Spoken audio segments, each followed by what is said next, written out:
도시락! 근무 시간에 뭐 하는 짓이야, 늙은아? 뭐 하는 짓입니까, 당신? 넌 또 뭐야, 상관말로 꺼져. 정의사가 장인어른의 뺨을 때린다. 그 장면을 본 사위는 정이라는 이름으로 회사를 접수했습니다. 누군가는 그걸 복수라 불렀고 누군가는 세상에 아직 정의가 있다고 말했습니다. 이 이야기는 오늘도 누군가의 마음속에서 다시 시작됩니다. 기막힌 이야기 채널을 찾아주셔서 감사합니다. 구독과 좋아요는 무료입니다.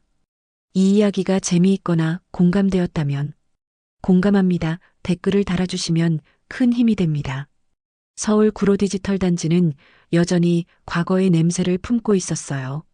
1970년대 구로공단 시절 기름 냄새와 쇳가루가 날리던 그 시절의 흔적이 빌딩 숲 사이사이에 남아 있었죠. 하늘은 잿빛이었고 출퇴근 시간마다 지하철 출구에서 쏟아져 나오는 사람들의 발걸음은 바빴습니다.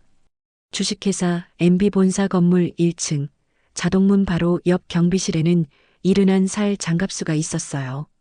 갑수는 매일 아침 6시에 출근해서 제복 단추를 하나하나 정확히 채우고 모자, 각도를 거울에 비춰 확인했습니다.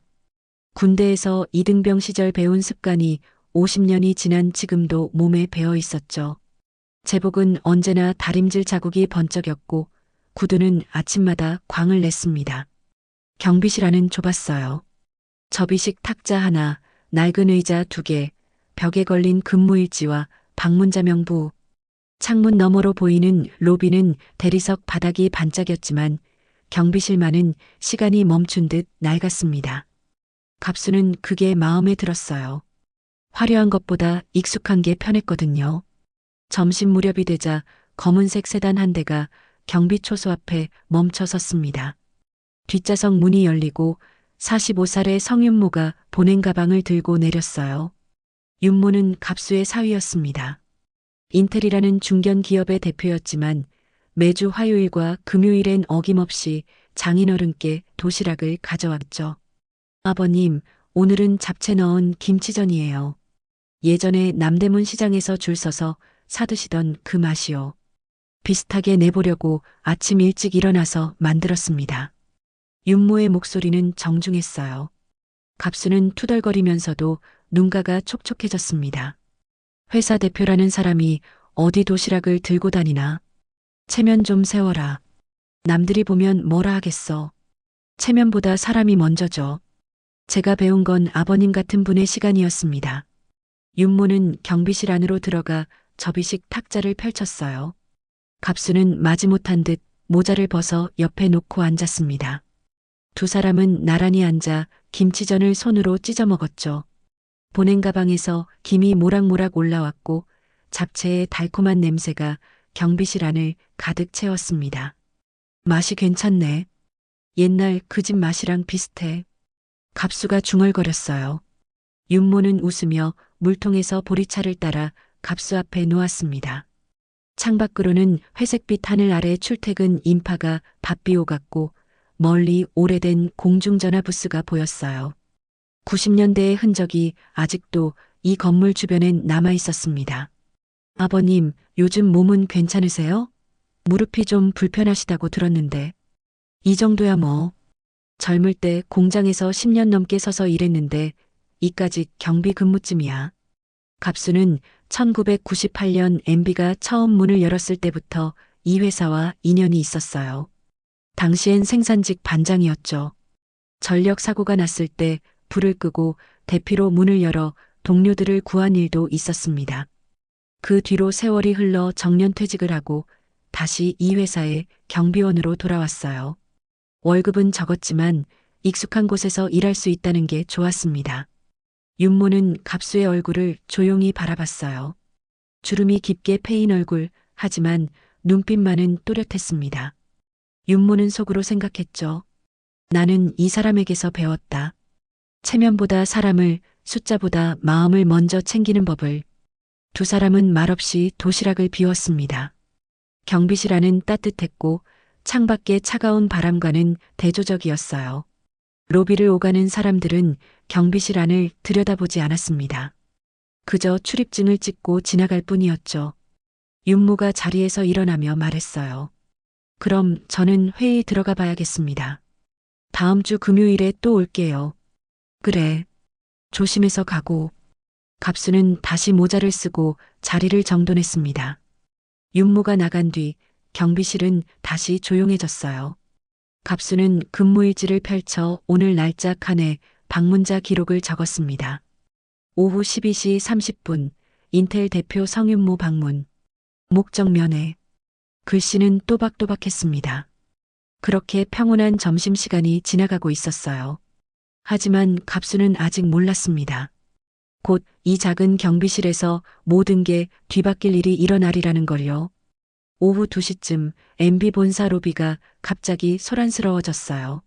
정 부장이 생산본부 직원 서너 명을 데리고 로비를 가로질러 오고 있었습니다. 정 부장은 48살 생산본부 총괄을 맡고 있었죠. 키가 크고 어깨가 넓었으며 걸음걸이부터 남을 눌러버리는 기세가 있었어요. 그날 아침 회의는 난장판이었습니다. 신제품 출하가 이틀이나 밀렸고 협력사에서는 독촉 전화가 빗발쳤거든요.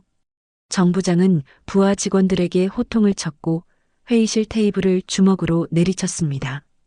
그 분노가 아직 가라앉지 않은 채로 로비에 나타난 거였어요. 경비실 어디 있어? 정 부장의 목소리가 로비에 울렸습니다. 직원 하나가 떨리는 손으로 경비실 쪽을 가리켰죠. 정 부장은 성큼성큼 경비실로 다가갔어요. 유리문 너머로 갑수가 보였습니다. 갑수는 방문자 명부를 정리하고 있었고 옆 의자엔 윤모가 아직 앉아 있었어요. 정 부장이 경비실 문을 벌컥 열었습니다. 뭐 하는 거야, 지금? 갑수가 고개를 들었어요. 정 부장의 얼굴은 붉게 상기되어 있었습니다. 근무 중입니다. 무슨 일이시죠? 근무.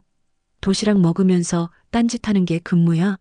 그리고 방문자 등록 제대로 했어? 아침에 협력사 직원 들어올 때 확인도 안 하고 그냥 보냈다며? 갑수는 침착하게 대답했어요. 오전 9시 20분 협력사 김대리 출입 시 신분증 확인하고 방문증 발급했습니다. 기록 여기 있습니다. 갑수가 방문자 명부를 펼쳐 보였습니다. 정 부장은 명부를 보지도 않고 손으로 쳐냈어요. 명부가 바닥에 떨어졌죠. 그따위로 하니까 납품이 밀리지. 경비 주제에 건방지게. 윤모가 자리에서 일어났습니다.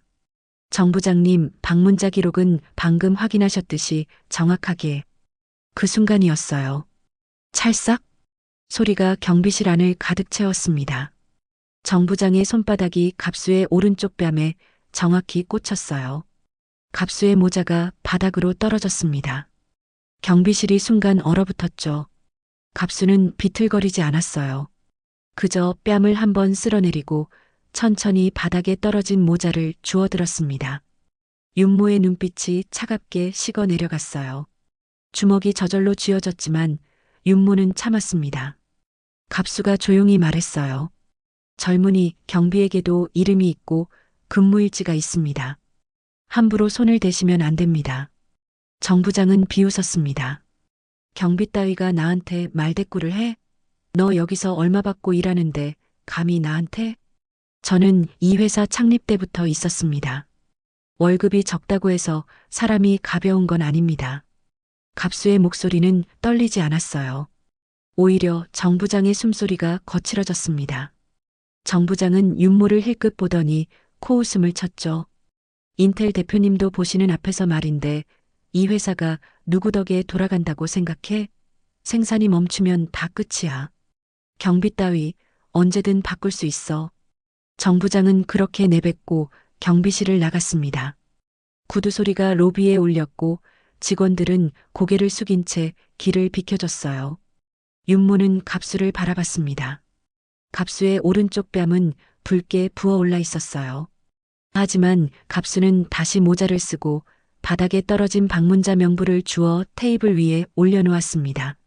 아버님, 괜찮네. 이런 일 처음도 아니야. 갑수가 담담하게 말했습니다. 하지만 윤모는 알고 있었어요. 갑수의 손이 가늘게 떨리고 있다는 걸. 일은 평생 일해온 사람이 40도 안 된 사람한테 뺨을 맞았다는 게 얼마나 모욕적인 일인지. 윤모는 주머니에서 휴대전화를 꺼냈습니다. 그리고 짧게 문자를 입력했어요. 옵션 행사.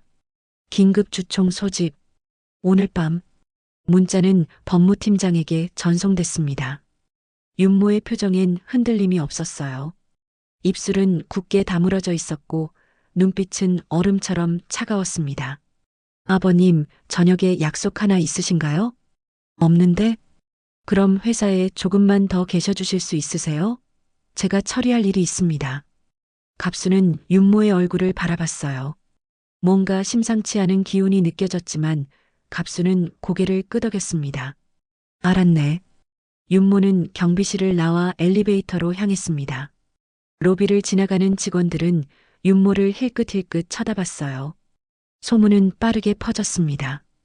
인텔 대표의 장인어른이 생산본부장한테 뺨을 맞았다는 소문이. 엘리베이터 안에서 윤모는 눈을 감았습니다. 속으로 생각했죠. 나는 지금까지 조용히 지켜봤다. 기술 협력으로 시작했고 적당한 선을 지켰다. 하지만 오늘 선이 넘어갔다.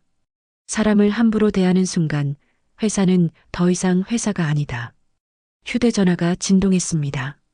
법무팀장의 답장이었어요. 대표님, 콜옵션 계약서 준비 완료. 의결권 위임장 확보 중. 저녁 7시까지 정족수 채울 수 있습니다. 윤모는 짧게 답장을 보냈습니다. 진행. 엘리베이터 문이 열렸어요. 15층, 대회의실이 있는 층이었습니다. 윤모는 복도를 걸으며 창밖을 바라봤어요. 구로 디지털 단지의 회색빛 하늘 아래 수많은 건물이 빼곡히 들어서 있었습니다. 하지만 윤모의 눈엔 아무것도 들어오지 않았어요. 오직 한 가지만 생각했습니다. 오늘 밤 모든 걸 바꾸겠다. 저녁 7시 MB 15층 대회의실에 하나둘 사람들이 모여들기 시작했어요. 복도는 어두웠고 비상등만 희미하게 켜져 있었습니다. 대회의실 문이 열리자 형광등 불빛이 새어나왔죠. 회의실 안은 투박했어요.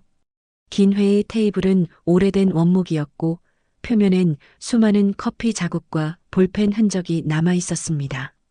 테이블 중앙엔 구형 스피커폰이 놓여 있었고 전선이 바닥을 기어가듯 콘센트까지 이어져 있었어요. 벽면에는 액자 하나가 걸려 있었습니다. 1998년 MB 창립 기념 사진이었죠. 사진 속엔 남루한 작업복 차림의 창업자와 젊은 엔지니어들이 서 있었어요. 공장 앞마당에서 찍은 사진이었는데 배경으론 낡은 철골 구조물과 녹슨 철문이 보였습니다. 그 가운데 20대의 장갑수가 서 있었어요. 환하게 웃고 있는 얼굴, 팔뚝엔 기름때가 묻어 있었지만 눈빛만은 반짝였습니다. 법무팀장이 서류 뭉치를 들고 회의실로 들어왔어요. 뒤따라 회계팀장, 인사팀장, 그리고 몇몇 임원들이 들어왔습니다. 모두들 표정이 굳어 있었죠. 긴급 소집 통보를 받고 황급히 달려온 사람들이었어요. 대체 무슨 일입니까? 주주총회를 이렇게 갑자기 여는 건 처음인데요. 인사팀장이 불안한 목소리로 물었습니다. 법무팀장은 대답하지 않고 노트북을 켜서 빔 프로젝터에 연결했어요. 스크린에 불빛이 들어왔습니다. 7시 10분, 윤모가 회의실 문을 열고 들어왔어요. 넥타이 색은 단정한 회색이었고 손엔 검은색 서류 가방이 들려 있었습니다.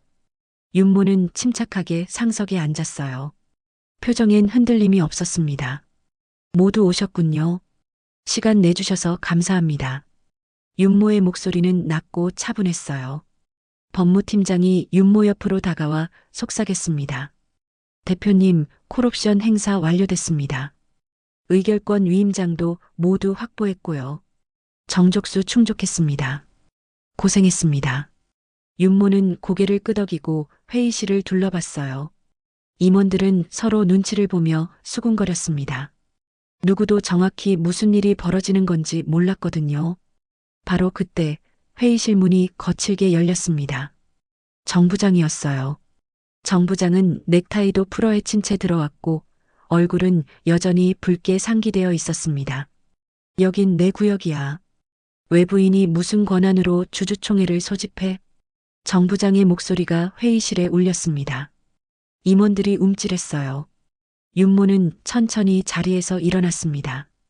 인텔의 성윤모입니다.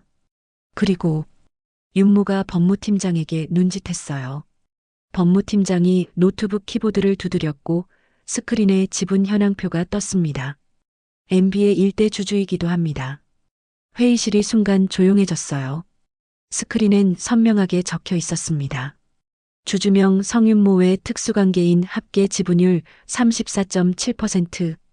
웅성거림이 일었습니다. 인사팀장이 눈을 크게 떴고 회계팀장은 안경을 벗어 닦았어요. 정 부장은 스크린을 노려보다가 비웃었습니다. 말도 안 돼. 언제 지분을 모은 거야? 3년 전부터입니다. 기술 협력 계약을 맺으며 콜옵션을 받았고 협력사 대표들로부터 의결권을 위임받았습니다. 모두 합법적인 절차였죠. 윤모의 설명은 간결했어요. 법무팀장이 서류 뭉치를 테이블 위에 펼쳤습니다. 계약서, 옵션 행사 내역서, 의결권 위임장. 모든 서류엔 도장과 서명이 정확히 찍혀 있었어요. 정 부장은 이를 갈았습니다. 기술 협력? 웃기고 있네. 결국 회사를 먹으려고 작정한 거잖아. 먹으려는 게 아닙니다. 지키려는 겁니다. 윤모의 목소리가 한층 낮아졌어요. 회의실 안 공기가 무거워졌습니다. 바로 그때 회의실 뒤편 문이 조용히 열렸어요. 갑수가 들어왔습니다. 갑수는 경비 제복을 입은 채였고 모자는 손에 들고 있었어요. 오른쪽 뺨엔 아직 붉은 자국이 남아 있었습니다. 갑수는 회의실 구석 의자에 조용히 앉았어요. 임원들이 갑수를 힐끗힐끗 쳐다봤습니다. 정 부장은 갑수를 보자 미간을 찌푸렸죠. 경비가 왜 여기 있어? 나가. 윤모가 손을 들어 제지했습니다. 장갑수 경비대장님은 제가 모신 분입니다. 오늘 주주총회의 증인이시기도 하고요. 증인? 무슨 증인? 정 부장이 소리쳤어요. 윤모는 대답하지 않고 벽에 걸린 창립 기념사진을 가리켰습니다. 저 사진 속 사람들 보이십니까? 1998년 이 회사가 처음 문을 열었을 때 함께했던 사람들입니다. 그 가운데 장갑수 경비대장님이 계십니다. 임원들이 사진을 자세히 들여다봤어요. 정말로 젊은 갑수의 얼굴이 보였습니다. 윤모가 계속 말했어요. 저는 기술 협력으로 이 회사와 인연을 맺었지만 오래전부터 이 회사를 지켜보고 있었습니다. 누가 이 회사를 움직이는지, 누가 사람을 어떻게 대하는지. 윤모의 눈빛이 정 부장을 향했습니다. 그리고 오늘 제가 직접 목격했습니다.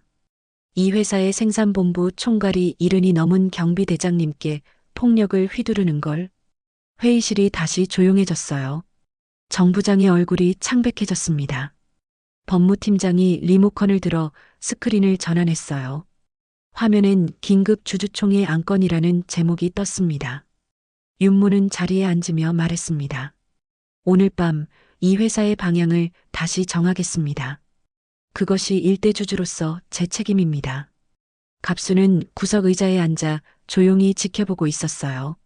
모자는 무릎 위에 가지런히 놓여 있었고 두 손은 모자 위에 포개져 있었습니다. 갑수의 눈엔 무언가 복잡한 감정이 어려 있었어요. 고마움과 미안함, 그리고 오랜 세월 품어왔던 서러움이. 회의실 밖 복도에서 발소리가 들렸습니다. 더 많은 사람들이 오고 있었어요. 윤모가 준비한 사람들이었습니다. 긴 밤이 시작되고 있었어요. 7시 30분 회의실엔 20명 가까운 사람들이 모여 있었어요. 협력사 대표들, 초기 투자자들, 그리고 MB의 주요 임원들. 모두 긴급 소집 통보를 받고 달려온 사람들이었습니다. 회의실 공기는 무겁게 가라앉아 있었죠. 법무팀장이 노트북을 조작하자 스크린이 어두워졌어요. 그리고 영상 하나가 재생되기 시작했습니다. CCTV 화면이었어요. 날짜와 시간이 화면 우측 상단에 찍혀 있었습니다. 오늘 오후 2시 13분. 화면 속엔 경비실이 보였어요. 갑수가 방문자 명부를 정리하고 있었고 윤모가 옆에 앉아 있었습니다. 그때 정 부장이 화면 속으로 들어왔죠. 소리는 없었지만 입모양으로 무슨 말을 하는지 대충 짐작할 수 있었어요. 그리고 그 순간이 왔습니다. 찰싹! 정 부장의 손이 번쩍 올라가고 갑수의 뺨이 옆으로 돌아갔어요. 모자가 바닥에 떨어졌습니다. 화면은 거기서 멈췄어요. 회의실이 조용해졌습니다. 임원들은 숨을 죽이고 화면을 바라봤어요. 정 부장은 자리에서 벌떡 일어났습니다. 편집이야. 저 노인네가 먼저 말대꾸를 했다고. 내가 왜 이유 없이. 바로 그 순간이었어요. 삐익. 공장동에서 사이렌 소리가 울렸습니다. 낮고 길게 이어지는 소리, 생산라인 정지 알람이었어요. 회의실 창문 너머로 공장동 건물의 비상등이 깜빡이는 게 보였습니다. 임원들이 웅성거렸죠. 무슨 일이야? 라인이 멈췄어? 회계팀장이 황급히 휴대전화를 꺼내 전화를 걸었어요. 잠시 후 얼굴이 창백해졌습니다. 조립 라인에서 안전장치 미설치로 컨베이어가 멈췄답니다. 작업자 한 명이 다칠 뻔했다고. 법무팀장이 다시 스크린을 전환했어요. 이번엔 공장 현장 보고서가 떴습니다. 오늘 오전 작성된 문서였죠. 제목은 안전펜스 임시 해제 승인 요청서였어요. 보고서엔 상세한 내용이 적혀 있었습니다. 신제품 출하 일정 준수를 위해 조립 라인 3번 구역 안전펜스를 이틀간 임시 해제함. 작업 속도 향상 목적. 서명란엔 정 부장의 전자서명이 선명하게 찍혀 있었어요. 윤무가 조용히 물었습니다. 정 부장님, 이게 사실입니까? 정 부장은 입술을 깨물었어요. 얼굴이 붉어졌다가 다시 창백해졌습니다. 그건 출하 일정이 촉박해서. 그때 회의실 문이 열렸어요. 50대 중반의 남자가 들어왔습니다. 품질팀장이었어요. 품질팀장은 작업복 차림이었고 이마엔 땀이 맺혀 있었습니다. 공장에서 바로 달려온 것 같았죠. 말씀드릴 게 있습니다. 품질팀장의 목소리는 떨리고 있었어요. 윤무가 고개를 끄덕이며 말했습니다. 말씀하십시오. 오늘 정 부장님 지시로 안전펜스를 임시 해제했습니다. 출하 일정 맞추려고요. 그런데 오늘 낮 작업자 2명이 갑자기 병가를 냈어요. 몸이 안 좋다고. 그래서요? 정 부장님이 경비실에 들르셨습니다. 장 경비대장님께 작업자들 병가 사유를 확인해 달라고 하셨죠. 그런데 장 경비대장님이 거절하셨어요. 개인정보라고, 경비가 할 일이 아니라고. 회의실이 또다시 조용해졌어요. 갑수가 구석 의자에서 조용히 고개를 끄덕였습니다. 품질팀장이 계속 말했어요. 저는 반대했습니다. 안전펜스를 해제하면 안 된다고. 하지만 정 부장님이 호통을 치셨어요. 출하가 밀리면 회사가 망한다고. 당신이 책임질 거냐고. 정 부장이 소리쳤습니다.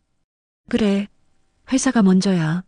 안전이고 뭐고 납품 못하면 계약 해지당한다고. 갑수가 천천히 자리에서 일어났어요.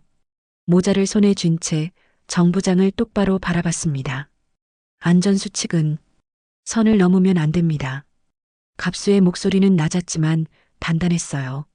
예전에 구로공단에서 일할 때요. 손가락 잃고도 밥벌이 하던 친구들이 있었습니다. 기계에 끼어서 팔을 잃은 사람도 있었고요.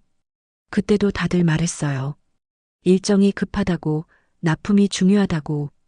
그래서 안전장치 빼고 보호구 안 쓰고 일했죠. 갑수는 잠시 말을 멈췄어요. 눈가가 붉어졌습니다. 제 동생도 그렇게 갔습니다. 26살에 고압 전류에 감전돼서 안전화 안 신고 작업하다가 회의실이 숨을 죽였어요. 갑수의 목소리가 떨렸습니다. 그때 공장장이 하던 말이 기억나요. 일정이 급했다. 어쩔 수 없었다. 그 말 듣고 저는 다짐했습니다. 다시는 안전을 가볍게 여기는 곳에서 일하지 않겠다고. 갑수는 천천히 창립 기념사진을 바라봤어요. 1998년 MB 창립 때 전력 사고 났을 때요. 저는 문을 열었습니다. 불을 끄고 차단기를 내리고 대피로를 열었어요. 그때 우리 대표님이 제 손을 잡고 말씀하셨죠.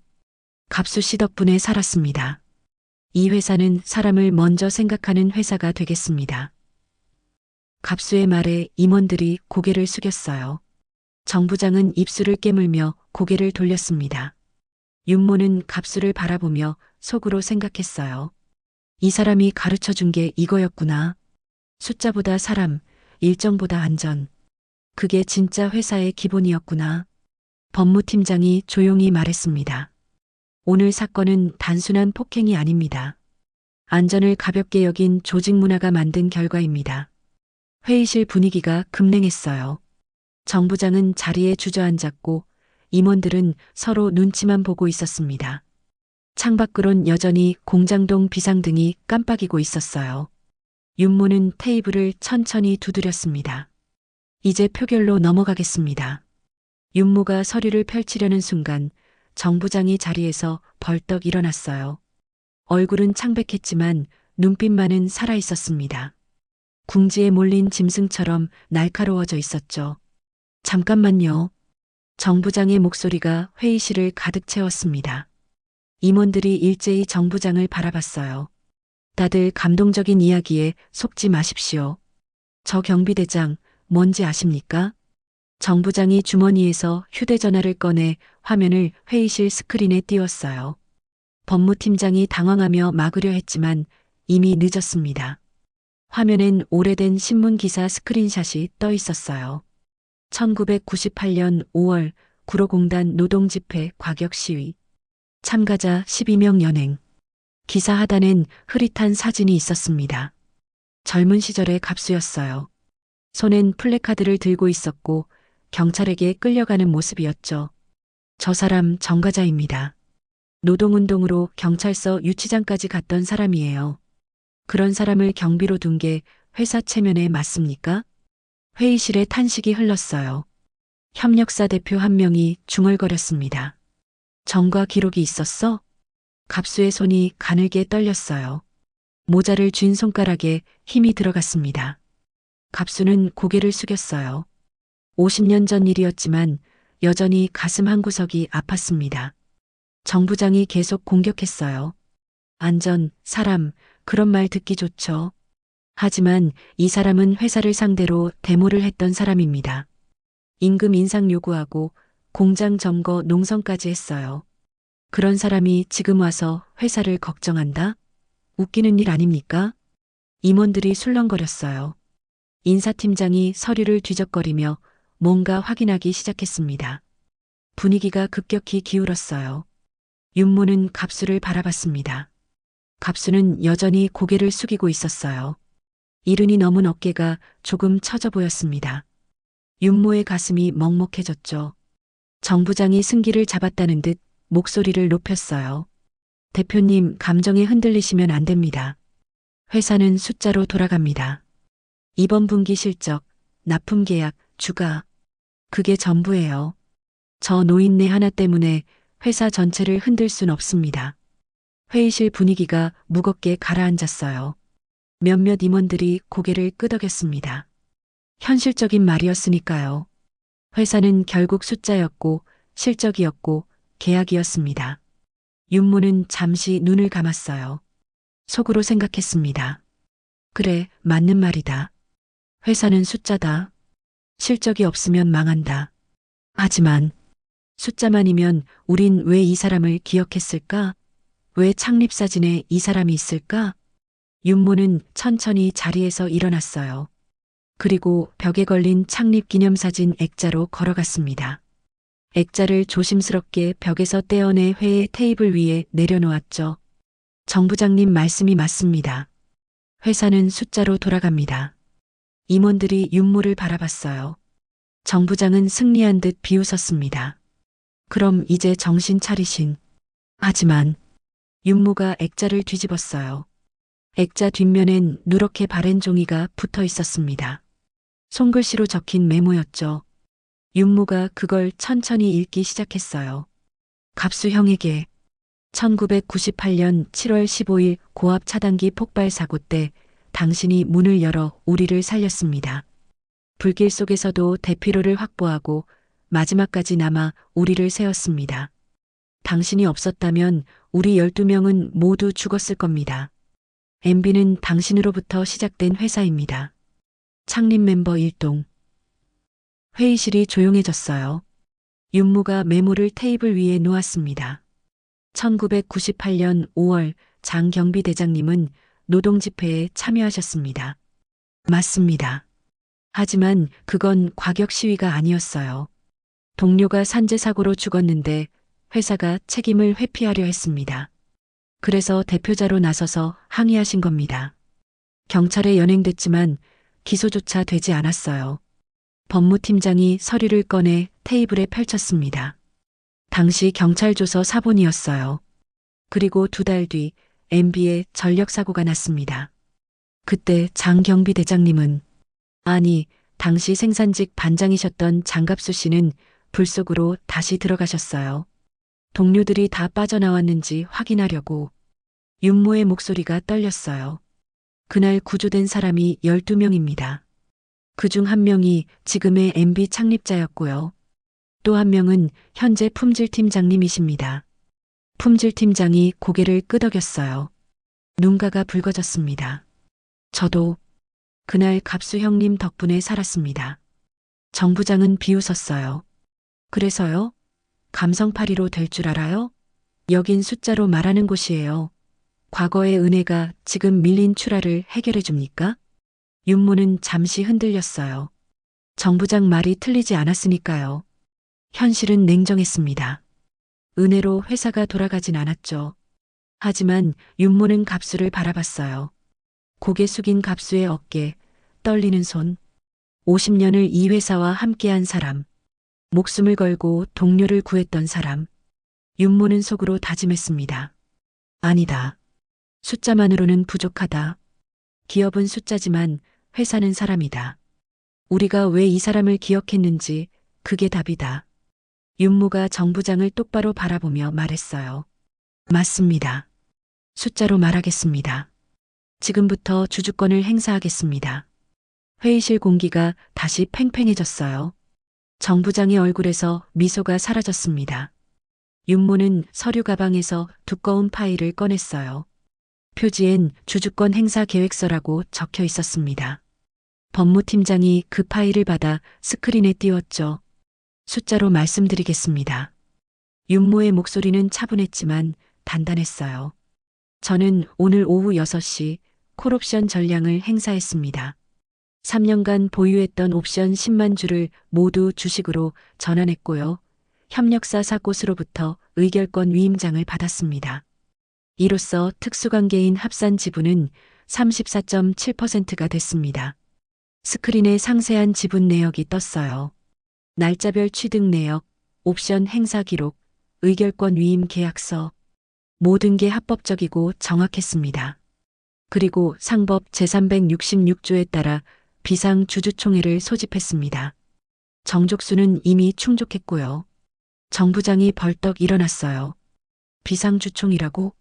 그런 걸 하려면 최소 2주일 전에 공고를 해야. 긴급 안건입니다. 회사의 안전과 직결된 사안이기에 이사회 의결로 단축할 수 있습니다. 법무팀 확인해 주시죠.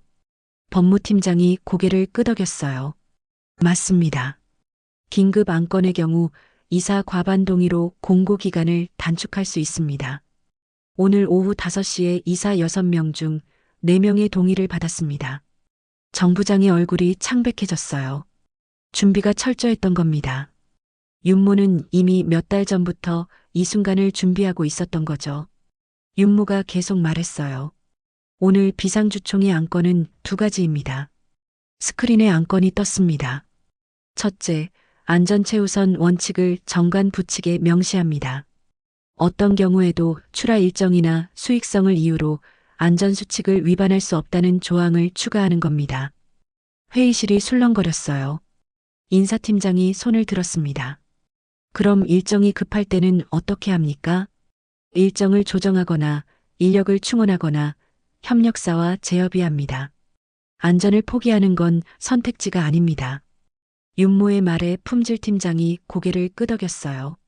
몇몇 임원들도 고개를 숙였습니다. 둘째, 윤모의 목소리가 한층 낮아졌어요. 생산본부 총괄 정부장을 해임하고 지방 물류창고로 발령합니다. 정부장이 소리쳤습니다. 이건 사적 보복이야. 감정적인 결정이라고. 아닙니다. 윤모가 서류를 한 장 더 꺼냈어요. 지난 6개월간 생산본부에서 발생한 안전사고가 17건입니다. 전년 같은 기간 대비 3배 증가했죠. 그중 11건이 안전수칙 미준수로 발생했고 모두 정부장님의 승인하에 이뤄진 일입니다.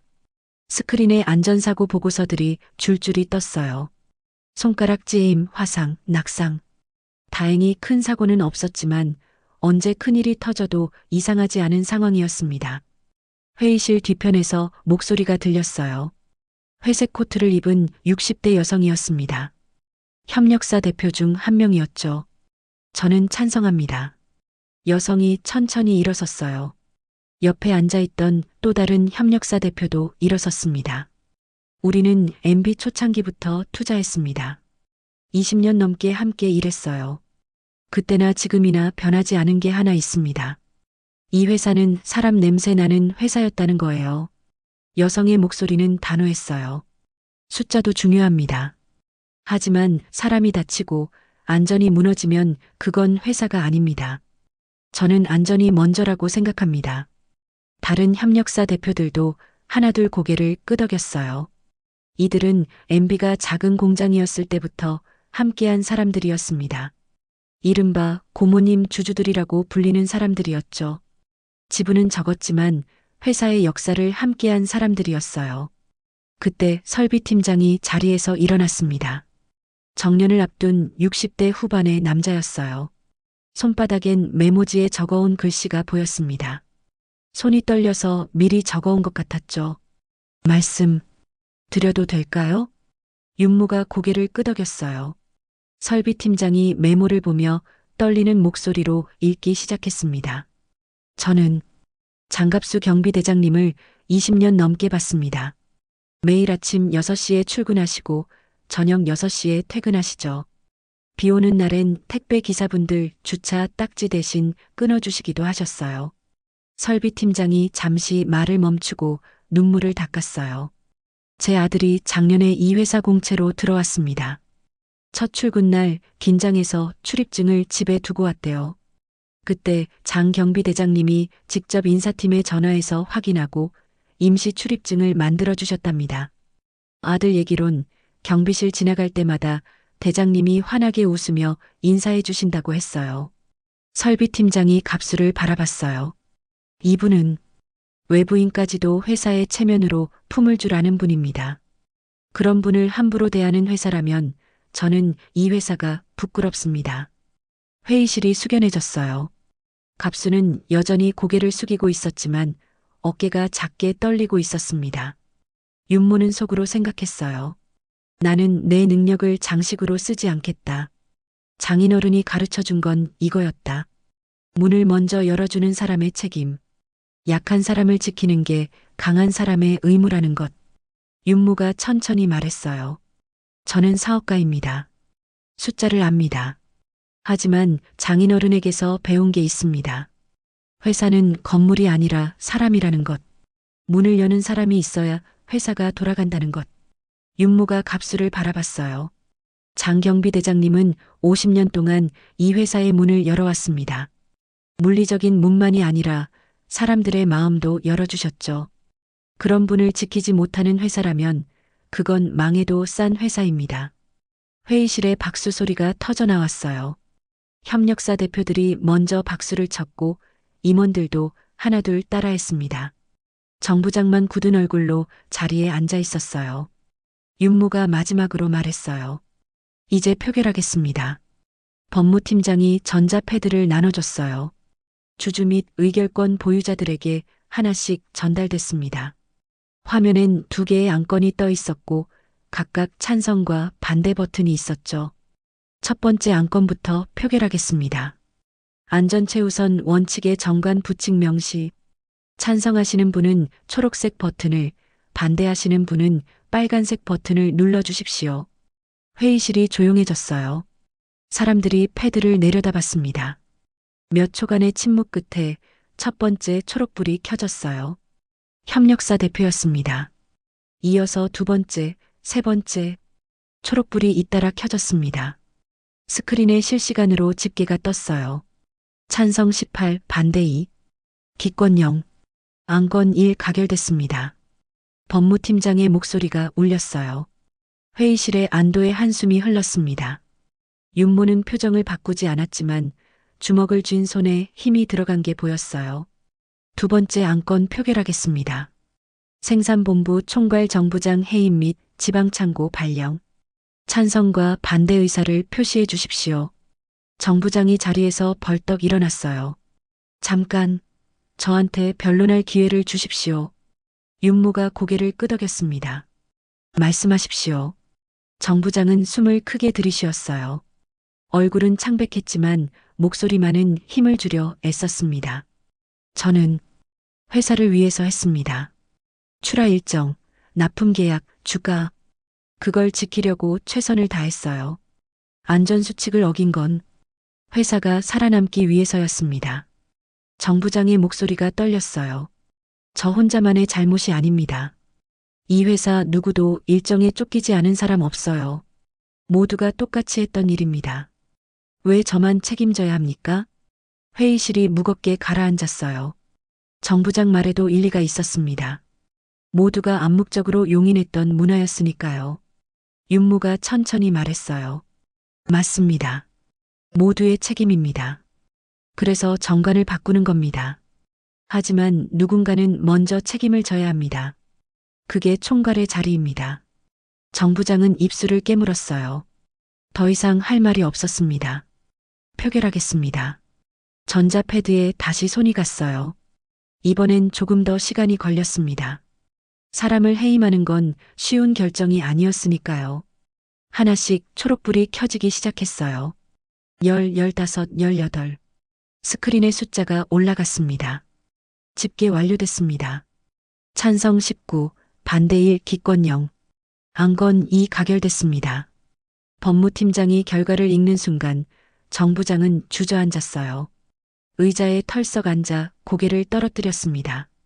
48년 인생에서 가장 큰 좌절이었죠. 윤모가 자리에서 일어났어요. 표결은 끝났습니다. 하지만 아직 끝나지 않은 게 하나 있습니다. 윤모가 회의실 문을 열었어요. 복도에 서 있던 갑수를 모셨습니다. 갑수는 천천히 회의실로 들어왔어요. 경비 제복을 입은 채 모자는 여전히 손에 들고 있었습니다. 윤모가 갑수를 회의실 중앙으로 안내했어요. 그리고 벽에서 창립 기념사진을 다시 가져와 테이블 한가운데 놓았습니다. 사진 속 젊은 갑수와 지금의 늙은 갑수가 같은 공간에 있었어요. 윤모가 정부장을 바라봤습니다. 정부장님, 마지막으로 할 일이 있습니다. 정부장은 고개를 들지 않았어요. 윤모가 계속 말했습니다. 사과입니다. 사과는 이미 형식적인 사과가 아닙니다. 진심 어린 사과가 필요합니다. 무례한 형식의 사과가 아니라 존엄을 회복하는 사과가 필요합니다. 윤모의 목소리는 단호했어요. 정부장은 천천히 자리에서 일어났습니다. 갑수 앞으로 다가갔죠. 제가 경비대장님께 무례했습니다. 말은 그렇게 했지만 정부장의 자세는 여전히 굳어 있었어요. 갑수를 제대로 쳐다보지도 않았습니다. 윤모가 조용히 말했어요. 정부장님, 이분은 당신보다 23살이나 많으십니다. 당신 아버지 뻘 되시는 분이에요. 그리고 이 회사를 위해 목숨을 걸었던 분입니다. 형식적인 말로는 부족합니다. 정부장의 어깨가 떨렸어요. 자존심이 무너지는 게 느껴졌습니다. 48년 인생에서 70이 넘은 경비한테 머리를 숙여야 하는 순간이 올 줄은 몰랐죠. 하지만 정부장은 알고 있었어요. 자신이 선을 넘었다는 걸, 사람을 함부로 대했다는 걸. 정부장은 천천히 무릎을 꿇었습니다. 회의실이 숨을 죽였어요. 경비실 유리창에 반사되던 회의실 조명이 무릎 꿇은 정부장의 어깨를 하얗게 비췄습니다. 형광등 불빛이 차갑게 내려앉았어요. 죄송합니다. 정부장의 목소리가 갈라졌어요. 제가 잘못했습니다. 경비대장님을 함부로 대했습니다. 사람으로서 해서는 안 될 짓을 했습니다. 정 부장의 어깨가 흔들렸어요. 눈물이 떨어졌습니다. 회의실 바닥에 작은 물방울이 맺혔죠. 갑수는 천천히 모자를 가슴 앞에 모았어요. 그리고 조용히 말했습니다. 사람은 누구나 실수합니다. 갑수의 목소리는 떨리고 있었어요. 저도 젊을 때 실수 많이 했습니다. 화내고 남 탓하고 잘난 척도 했었죠. 나이 들어서야 알았어요. 사람은 완벽할 수 없다는 걸. 갑수가 정 부장의 어깨에 손을 얹었어요. 일어나십시오. 다만 다시는 안전을, 약자를, 업을 가볍게 여기지 마십시오. 회사는 숫자만으로 되는 게 아닙니다. 사람이 있어야 회사입니다. 정 부장은 고개를 숙인 채 울었어요. 어깨가 크게 들썩였습니다. 잃은 노인의 따뜻한 손길이 48살 남자의 단단했던 자존심을 녹여냈어요. 회의실 사람들도 눈시울을 붉혔어요. 설비팀장은 안경을 벗어 닦았고 협력사 대표 할머니는 손수건으로 눈가를 훔쳤습니다. 윤모는 그 장면을 조용히 지켜봤어요. 가슴이 먹먹했습니다. 속으로 생각했죠. 이게 장인어른이 가르쳐준 것이다. 용서의 힘. 강한 사람이 약한 사람을 지키는 게 아니라 상처받은 사람이 상처 준 사람을 용서할 때 진짜 회복이 시작된다. 정 부장은 천천히 일어났어요. 얼굴은 눈물범벅이었지만 어딘가 홀가분해 보였습니다. 짐을 내려놓은 것 같았죠. 법무팀장이 조용히 말했어요. 이상으로 비상주주총회를 마치겠습니다. 시계를 보니 밤 9시였어요. 긴 밤이 끝나가고 있었습니다. 다음 날 아침 경비실엔 언제나처럼 6시에 불이 켜졌어요. 갑수는 어젯밤 늦게까지 회의에 참석했지만 출근 시간은 지키지 않았습니다. 제복을 입고 모자를 쓰고 거울 앞에서 단추 하나하나를 확인했죠. 경비실 창문으로 아침 햇살이 들어왔어요. 구로 디지털 단지의 회색 하늘도 오늘만큼은 조금 밝아 보였습니다. 로비를 지나가는 사람들의 발걸음이 평소보다 가벼웠어요. 8시쯤 경비실 문이 열렸어요. 30 초반으로 보이는 젊은 남자였습니다. 생살라인 대리였죠. 손엔 비닐봉지가 들려 있었어요. 대장님, 아침 드셨어요? 아직인데? 잔치국수 사왔습니다. 같이 드실래요? 갑수는 눈을 동그랗게 떴어요. 생살라인 직원이 경비실에 음식을 사온 건 처음이었거든요. 무슨 일인데 그래? 젊은 대리가 비닐봉지를 테이블에 올려놓으며 웃었어요. 어제 회의, 소문 들었습니다.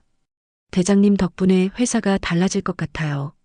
대리는 일회용 그릇에 국수를 담아 갑수 앞에 놓았어요. 김이 모락모락 올랐습니다. 오늘 아침 안전펜스 다시 올렸습니다. 정 부장님, 아니, 전 부장님이 해제했던 거요. 그리고 작업자 의견 수렴 창구도 만들었어요. 생살라인 게시판에 붙여놨습니다. 갑수는 국수를 한 젓가락 집어먹으며 물었어요. 힘들지 않겠나? 일정은 어떻게 하고? 일정은 협력사랑 다시 조율했습니다. 이틀 늦춰졌지만 상대방도 이해해 주시더라고요. 안전이 먼저라고. 젊은 대리의 얼굴엔 자부심이 묻어났어요. 갑수는 국수를 씹으며 고개를 끄덕였습니다. 그래, 잘했네. 안전이 먼저지. 두 사람은 말없이 국수를 먹었어요. 경비실 안은 따뜻했고 아침 햇살이 테이블 위를 비쳤습니다. 어제의 긴장감은 어디론가 사라지고 평온함만 남았어요. 9시쯤 검은 세단이 경비초소 앞에 멈춰 섰어요. 윤모였습니다. 윤모는 차에서 내려 경비실로 걸어왔죠. 얼굴엔 여유가 보였어요. 아버님, 아침 식사하셨어요? 방금 먹었네. 생살라인 젊은 친구가 국수 사다 줬어. 윤모는 미소 지으며 경비실 안으로 들어왔어요. 테이블 위엔 오래된 카세트 라디오가 놓여 있었습니다. 갑수가 버튼을 누르자 음악이 흘러나왔어요. 박인희의 세월이 가면이었습니다. 낡은 스피커에서 나오는 소리는 조금 갈라졌지만 멜로디는 여전히 아름다웠어요. 갑수가 멋쩍게 웃었습니다. 노래가 좀 촌스럽지? 아니에요. 좋은 건 세월이 지나도 좋은 거니까요. 윤모는 경비실 의자에 앉아 라디오 소리를 들었어요. 가사가 귀에 들어왔습니다. 지나간 것은 지나간 대로 그런 의미가 있죠. 갑수가 라디오 볼륨을 조금 낮추며 말했어요. 어제는 고마웠네. 제가 해야 할 일이었습니다. 그래도 회사 일 때문에 골치 아프셨을 텐데. 윤모는 고개를 저었어요. 아버님, 저한테 물어보고 싶은 게 있습니다. 응? 정식 직함 하나 만들어 드리려고 하는데요. 갑수가 고개를 갸웃했어요. 윤모가 웃으며 말했습니다. 안전문화 고문. 계약직이긴 하지만 급여는 경비보다 훨씬 셉니다. 어떠세요? 갑수는 눈을 깜빡였어요. 잠시 말이 없다가 중얼거렸습니다. 난 경비가 좋은데. 경비 겸임입니다. 윤모가 웃으며 설명했어요. 경비 일도 하시고 동시에 안전문화 고문으로 생산 라인이나 공장을 정기적으로 둘러보시는 거예요. 직원들 의견도 듣고 안전수칙이 잘 지켜지는지 확인하시고요. 아버님만큼 적임자가 없습니다. 갑수는 잠시 생각에 잠겼어요. 이른이 넘은 나이에 새로운 직함을 받는다는 게 낯설었지만 나쁘지 않았습니다. 그래, 해보지 뭐. 늙은이가 쓸모가 있다면. 쓸모가 아닙니다. 필요한 겁니다. 윤모는 갑수의 어깨를 가볍게 두드렸어요. 문도 열고 마음도 열어주셔야죠. 아버님이 해오신 일이잖아요. 갑수는 얼굴이 붉어지며 손을 내저었어요. 그런 거창한 건 아니고 거창한 겁니다. 50년 동안 한 자리를 지키신 거 쉬운 일 아니에요. 두 사람은 잠시 말없이 앉아 있었어요. 라디오에선 여전히 세월이 가면이 흘러나왔습니다. 경비실 창문 너머로 출근하는 사람들이 보였어요. 어제와 똑같은 풍경이었지만 뭔가 달라진 것 같았습니다. 로비를 지나가는 직원들이 경비실을 힐끗힐끗 쳐다봤어요. 어제 있었던 일을 모두 알고 있었습니다. 몇몇 직원들은 경비실 앞을 지나며 갑수에게 고개를 숙여 인사했어요. 갑수는 어색하게 손을 들어 답했습니다. 윤모는 자리에서 일어나며 말했어요. 그럼 저는 회의 들어가 봐야겠습니다. 점심때 또 들를게요. 그래, 조심해서 가고. 윤모가 경비실을 나가려다 문 앞에서 잠시 멈춰 섰어요. 뒤돌아보며 말했습니다. 아버님, 응? 고맙습니다. 제가 배운 건 아버님 같은 분의 시간이었습니다. 갑수는 뭐라 대답해야 할지 몰라 그저 손을 흔들었어요. 윤모는 미소 지으며 로비로 걸어갔습니다. 갑수는 다시 혼자 남았어요. 라디오를 끄고 근무일지를 펼쳤습니다. 오늘 날짜 칸에 또박또박 적었죠. 새 아침, 변함없이 출근, 세상은 조금씩 나아진다. 카메라는 천천히 경비실에서 멀어졌어요. 로비를 가로질러 자동문을 지나 건물 밖으로. 어제의 파국은 흔적만 남기고 아침의 로비는 더 따뜻해 보였습니다. 프레임 너머 건물 모퉁이에 오래된 공중전화 부스가 보였어요. 90년대의 유물, 이제는 아무도 쓰지 않는 낡은 부스. 그 위로 햇빛이 내려앉았습니다. 유리창엔 먼지가 쌓여 있었지만 햇살을 받아 반짝였어요. 마치 동전 넣는 소리가 들리는 것 같은 착각. 그 시절의 약속, 그 시절의 온기가 지금도 이어지는 것 같았습니다. 경비실 창문 너머로 갑수가 보였어요. 모자를 가지런히 쓰고 등을 꼿꼿이 세우고 앉아 있었습니다. 70년 넘게 살아온 삶의 무게가 오늘 아침만큼은 조금 가벼워 보였어요. 화면이 서서히 어두워졌습니다. 마지막으로 자막 하나가 떴어요. 회사는 건물이 아니라 사람이다. 문을 여는 사람은 결국 마음을 여는 사람이다.